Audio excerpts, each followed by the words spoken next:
국정원이 국회에서 정보위에서 김정은이가 심장에 시술도 수술도 안 했다 이렇게 이야기를 했습니다. 자, 그런데 우리가 알고 있는 진실과 아닌 부분의 차이가 큽니다. 자, 저한테 많은 사람들이 스텐트는 손목으로 하지 않는다 그러면서 김정은 오른 손목에 있는 부분을 아니라고 이렇게 보내왔습니다. 그런데요, 오늘 아침에 이 신문에 보면 심장에 혈관 뚫는 스텐스 삽입술은 동아일보예요. 손목 동맥을 이용해서 치료를 한다. 출혈 합병증 적고 회복이 빠르다. 시술 70~80%가 손목으로 삽입한다. 그러니까 자기가 손목으로 아는 사람은 김정은이 손목에 있는 흉터가 스텐트 시술이 아니다라고 합니다. 그런데 여기는 보통 이제 심장이 왼손에 더 가까이 있는데 왜 오른손이냐? 아니, 왼손으로 했다가 실패를 하거나 뭐 문제가 있으면 오른손으로 하게 되지요. 자, 그래서 이 문제는 얼마든지 이 상식도 보면 손목으로 하는 것이 요즘 대세인데 다른 데로 한 사람들은 손목으로 하는 게 아니다. 저한테 보내온 사람만 해도 여러 명이에요. 자, 그래서 지금 이런 김정은을 아주 잘 알고 있다는 듯이 국정원이 이야기하는데 국정원이 이런 말들을 하는 것이 오히려 문 정권에는 좋지 않을 거라 저는 보고 있습니다. 김정은이 입장에서는 마치 자기가 나타나기는 나타나야 되는데 나타난 부분에 대해 한국에서 자기하고 잘 소통해서 맞춘 것처럼 한국의 문정권 입장에서는 김정은이 쓰러졌다고 말은 죽어도 못하고 이상 없이 잘 있다라고 말을 해야 되지요. 쓰러졌다라고 말하면 순간부터 김정은이한테 혼이 날 거니까. 그러니까 한국은 그런 입장을 유지해 왔는데 어느 날 김정은이가 나타나니까 맞아떨어진 거예요. 그러면 입 다물고 가만히 있어야 될 건데 그 다음 날부터 사과하라, 반성하라, 우리는 다 알고 있었다, 문정권에 무슨 정보력이 어떻고 저떻고부터 정부가 옳았다 이러니까 김정은이 열이 받은 겁니다. 아니, 너네들이 나하고 언제 교류를 하고 언제 통로에서 내통을 해? 저거 내일 아침에 한방 쏴. 저는 그랬다고 봅니다. 그래서 김정은이가 문재인 보고 나하고 친한 척, 나하고 잘 통하고 있는 척 쇼하지 마라. 그러면 미국의 트럼프한테 또 다른 신호를 잘못 주게 되니까 또 니를 통해서 뭐 트럼프가 나한테 적당히 또 사기칠라 들 거니까 저 한국에 지피에 대고 한번 쏴버려요. 그래서 쐈다고 보는 것이 저 분석입니다. 자, 미국 내부에서도요, 지금 무슨 NSA나 DNI나 CIA나 이런 곳에서 트럼프에게 정보를 다 줘야 되느냐? 왜? 떠들어버리니까. 그래서 트럼프가 일단 적당히 이야기하고 나는 알고는 있다 하는 부분을 린제이 그레임이 김정은이 죽었거나 무력화됐다라고 대신해서 이야기를 했을 거라 봅니다. 왜? 상훈호는 부담이 덜하니까요. 자, 그렇지만 김정은은 멋지게 이제 트럼프나 세계를 속였다 이렇게 지금 생각을 하겠지요. 자, 그런 상황에서 김정은이 보내는 신호를 정확하게 읽는 것이 큰 도발을 방지하는 데 도움이 되지, 김정은이 보내는 신호를 잘못 읽게 되면 그것이 김정은을 더 자극시킬 수 있다라는 부분을 우리가 여기서 분명히 인식을 해야 될 것 같아요. 한국군은 북한이 우발적으로 오발했다고 자꾸 우기고 있습니다. 그래서 그걸 뒷받침할 정보를 입수했다 이렇게 말을 하며 북한군 내부에서의 모종의 움직임이 포착됐는데 대북 보안과 직결돼서 공개할 수는 없지만은 오발 등 우발적 총격이라는 점에 대한 핵심 증거라고 이를 청와대도 보고하고 미군과 공유했다 이렇게 말을 하고 있습니다. 자, 대북 정보가 감청으로 수집된 특수 정보다 뭐 이런 이야기를 하는데요. 자, 미국도 우발적이라고 말하고 넘어가는 게 낫지요. 이 북한이 일부러 그랬다면 도발한 거 되면 트럼프도 신경 쓰입니다. 그래서 한국과 미국이 다 북한이 우발적이라고 했다라는 부분으로 적당히 정리하고 넘어가는 거예요. 미국도 선거가 있는데 트럼프한테 북한이 도발했습니다 이러면 좋을 일 하나도 없지요. 자, 그런데 북한의 그 이 기관총 소사가 이 고사총이라는 이 사정거리를 유효 사거리를 벗어났다 했는데, 근데 저도 좀 의아해서요. 북한 GP와 우리 측 GP 간의 거리가 1.5에서 1.9인데 무슨 놈의 고사총이 2km도 안 되냐 말입니다. 유효 사거리가. 그런데 실제로는 북한의 기관총이 3km까지 지금 타격을 가할 수 있는 유효 사거리를 가지고 있다. 이렇게 지금 이야기가 나오고 있습니다. 북한이 이번에 사용한 14.5mm짜리 고사총은요, 이 사거리가 유효 사거리가 3km라고 되어 있습니다.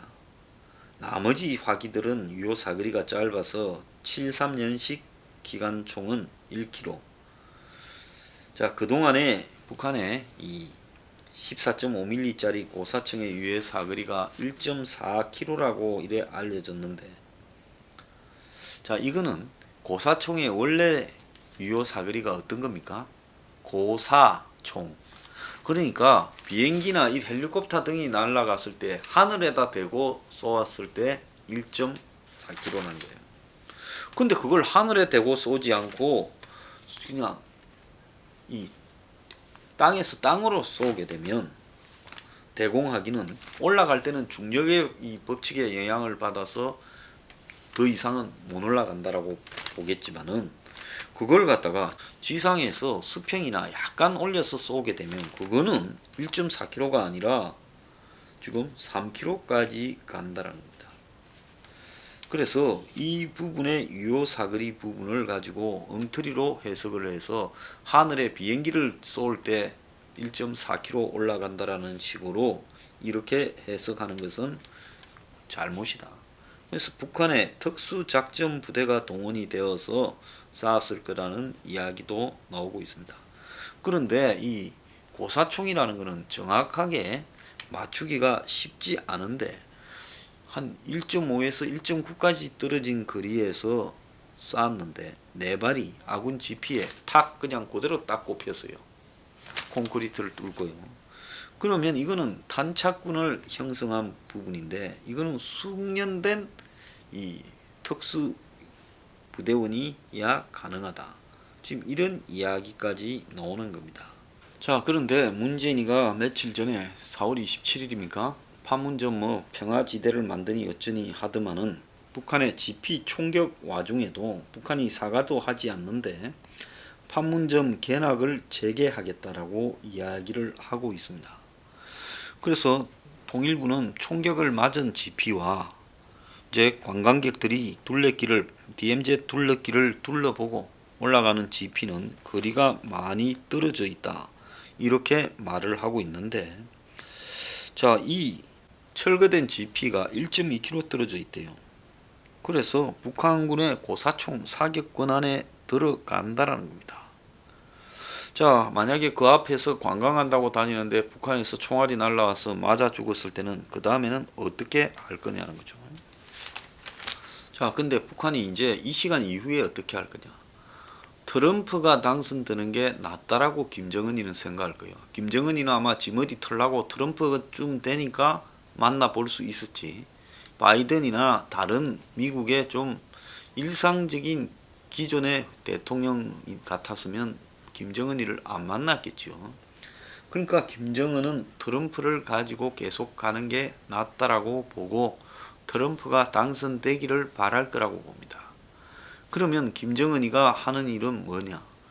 굉장히 위기를 고조시켰다가 그 위기의 끝에서 트럼프한테 적당히 이렇게 또 다른 합의를 봐주고, 그래서 트럼프를 당선시키고 대신에 많은 대가를 얻어내는 것, 이것이 김정은이가 지금 가장 원하는 길일 거라는 생각이 듭니다.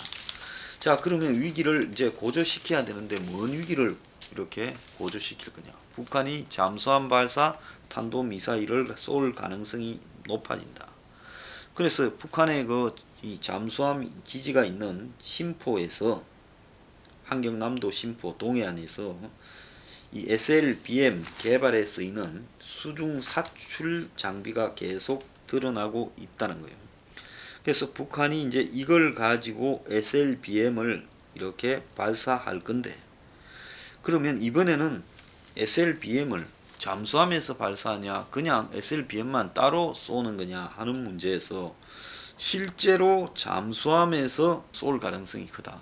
그래서 SLBM 장착이 가능한 신형 3000톤급 이상의 잠수함을 만들어 놓고 이걸 이제 다 만들었다라고 대외적으로 알리면서 여기서 이제 잠수함에서 쏘는 방법을 지금 보일 거다. 이렇게 지금 예측이 되고 있습니다. 평양 순환비행장 인근의 실리라는 지역에 ICBM 발사를 하기 위한 시설이 만들어졌다는 거예요. 아주 대규모로 만들어서 북한의 ICBM 미사일을 바로 이렇게 발사대를 만들어서 쏠 수 있는 준비를 이렇게 갖춘 기관이라는 겁니다. 자, 그래서 아마 건물 안에서 조립하거나 자신들의 경납고에서 조립을 해서 곧바로 들고 나와서 이동식 발사대에 쏘든지 아니면 아예 보라하고 정식 발사대를 통해 가지고 쏘든지 북한이 할 가능성이 매우 크다라는 겁니다. 그래서 북한의 ICBM 전력이 이제 완성 단계에 이르는 것이 실리에 있는 여러 가지 미사일 지원 시설, 그게 건물이 여러 개 있대요. 그래서 이제 북한이 ICBM 제일 긴 대륙간 탄도탄을 비롯해서 모든 종류의 미사일과 또 이동식 발사대, 이동식 거치대 등 모든 종류의 발사 장치들을 다 확보했다. 이렇게 지금 이야기가 나오고 있습니다.